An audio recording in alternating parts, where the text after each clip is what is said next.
स्वामी तुलसीदास जी ने भगवान श्री जगन्नाथ जी का दर्शन किया। श्री जगन्नाथ जी के 4 द्वार हैं,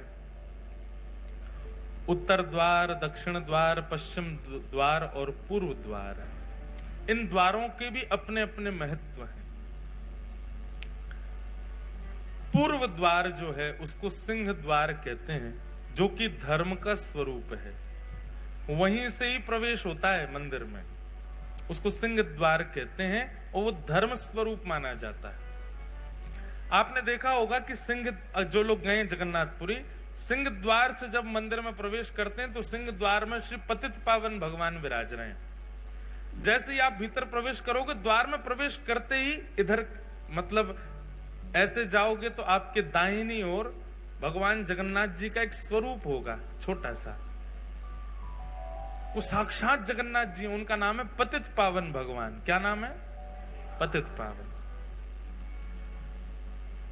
उनके वहां विराजने के कई कारण हैं। मुख्य कारण तो यह है कि जगन्नाथ भगवान इतने दयालु हैं, इतने कृपालु ठाकुर जी हैं। उनको लगता है कि भाई भीतर आने में, मेरे दर्शन करने में बहुत समय लगता है, इतनी भीड़ होती है। और कोई व्यक्ति, कोई भक्त यदि अपने कार्य में व्यस्त है और वो जल्दीबाजी में मेरा दर्शन नहीं कर पा रहा है, तो उसके लिए ठाकुर जी द्वार पे ही बैठे, वहीं से देख के चला जाए। पतित पावन भगवान के दर्शन का फल साक्षात जगन्नाथ जी के दर्शन का फल है। अगर कोई व्यक्ति, बहुत ध्यान से सुनिएगा, सिंह द्वार से यदि प्रवेश करता है जगन्नाथ मंदिर में और पहले पतित पावन भगवान को देखता है, फिर भीतर जाके महाप्रभु जगन्नाथ जी को देखता है, तो उसके पुण्यों में गिनती 1 नहीं 2 होती है। कितने दर्शन किए? बोले 2 दर्शन किए। पहले पतित पावन भगवान के हो गए, फिर भीतर महाप्रभु जी के हो गए। तो मुख्य कारण तो यही है उनका मुख्य द्वार पर विराजमान होने का। अब जगन्नाथपुरी में आपको पता है, उड़ीसा एकमात्र ऐसा प्रांत है जहां पर केवल एक ही देव पूजे जाते हैं, जगन्नाथ। बाकी सारे प्रांतों में खूब सारे देवता हैं, उड़ीसा में केवल एक ही ठाकुर जी हैं, जगन्नाथ। वहां पर लिंगराज भगवान का भी मंदिर है, वहां पर देवियों का भी मंदिर है, पर हर मंदिर में आपको श्री जगन्नाथ जी मिल जाएंगे। कहीं चले जाओ, पूरे उड़ीसा में एकमात्र ऐसा प्रांत है पूरे भारत में जहां पर जगन्नाथ जी ही देव हैं और कोई देव नहीं। हरियाणा में आपके हिसार में ही होंगे 5-6 भगवान, आसपास में तो है ही है। हरियाणा में इतने सारे भगवान, कोई देवता की निंदा नहीं। भारत में इतने सारे देवों के मंदिर हैं, पर उड़ीसा में महाप्रभु जगन्नाथ। वहां पर विवाह होता है ना, हमारे यहाँ विवाह में अच्छी कैटरिंग वाले मंगाए जाते हैं, अच्छे भोजन बनाने वाले बुलाए जाते हैं। पर श्री जगन्नाथपुरी में सबसे बड़ा जो ब्याह होगा उसमें महाप्रसाद आता है।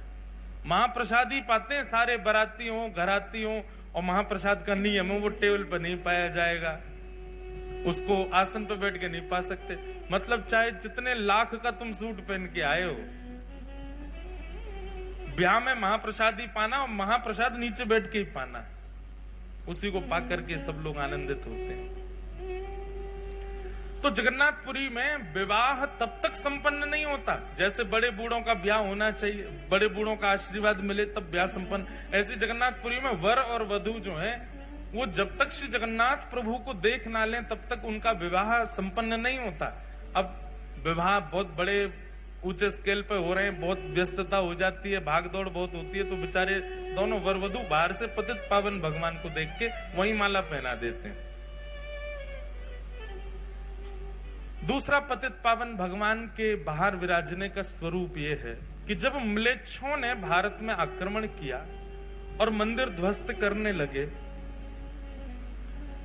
तो नियम बना दिए मंदिरों में कि भाई जो वैष्णव नहीं है, जो हिंदू नहीं है, उनको मंदिर में प्रवेश नहीं करने दिया जाएगा। और इसका कट्टर नियम तो श्री जगन्नाथपुरी में ही हो गया। वहां पर हिंदुओं को ही प्रवेश रहता है। लेकिन महाप्रभु श्री जगन्नाथ जी के तो अनेक विदेशी भक्त भी हैं। अनेक ऐसे भक्त हैं जो म्लेच्छ भी हैं। सालवेग वही म्लेच्छ था। और जब से श्री चैतन्य महाप्रभु और गौड़िया वैष्णव परंपरा, इनका तो दो ही इनके प्रमुख स्थान है, या तो वृंदावन या फिर जगन्नाथपुरी। तो गौड़िया वैष्णव परंपरा में तो अंग्ल देश के बहुत लोग हो गए, जगन्नाथ भगवान को सर्वस्व मानते हैं। उनके लिए महाप्रभु श्री जगन्नाथ जी पतित पावन रूप में बाहर ही बैठ गए, यही दर्शन कर लो हमारा। ऐसा शास्त्रों में वर्णन है, ऐसा जगन्नाथ जी की महिमा में भी लिखा है कि यदि कोई व्यक्ति पतित पावन भगवान का दर्शन किए बिना जगन्नाथ जी का दर्शन कर ले तो उसके पुण्य में 0 दर्शन काउंट होता है, दर्शन हुआ ही नहीं है उसको। लेकिन पतित पावन भगवान का दर्शन करके महाप्रभु को देखे तब उसके परिपूर्ण दर्शन माने जाते हैं। तो सिंह द्वार ये पूर्व द्वार है, इसी को धर्म द्वार कहा जाता है। दूसरा पश्चिम द्वार, इसको व्याघ्र द्वार कहा जाता है। इस द्वार से प्रवेश करने से कामनाओं की पूर्ति होती है, क्योंकि काम द्वार है। यदि किसी व्यक्ति की कोई कामना है तो वो पश्चिम द्वार से श्री जगन्नाथ जी का दर्शन करने के लिए जाए। जितने दिन जगन्नाथपुरी में है, जितनी बार प्रवेश करे पश्चिम द्वार से करे तो उसकी जो भी कामना होगी महाप्रभु जगन्नाथ पूरी कर देते। काम द्वार। तीसरा है उत्तर द्वार, इसको कहते हैं हाथी द्वार, और इसका अर्थ क्या है बोले मोक्ष द्वार। इस द्वार से प्रवेश करना और दर्शन करके निकलने से ये मोक्ष द्वार है, इससे मुक्ति की प्राप्ति होती है। और दक्षिण द्वार अश्व द्वार है। अश्व द्वार, इस द्वार से प्रवेश करके दर्शन करने जो व्यक्ति जाता है उसको अर्थ की प्राप्ति होती है, धन मिलता है। पर हरि नाम जिसके चित्त में है, हरि जिसके भीतर विद्यमान है, वो किसी भी द्वार से प्रवेश कर जाए उसको चतुर्विध पुरुषार्थ नहीं मिलता है। जैसे जिसके चित्त में कामना नहीं है, जिसके चित्त में मोक्ष की इच्छा नहीं है, जिसके चित्त में अर्थ की कामना नहीं है, वो किसी भी द्वार से प्रवेश कर जाए, उस द्वार की महिमा जाने बिना प्रवेश कर जाए तो उसको पंचम पुरुषार्थ की प्राप्ति होती है। पंचम पुरुषार्थ क्या है? प्रेम। श्री जगन्नाथ जी उसको प्रेम प्रदान करते। इस प्रकार महाप्रभु श्री जगन्नाथ जी के ये 4 द्वार हैं।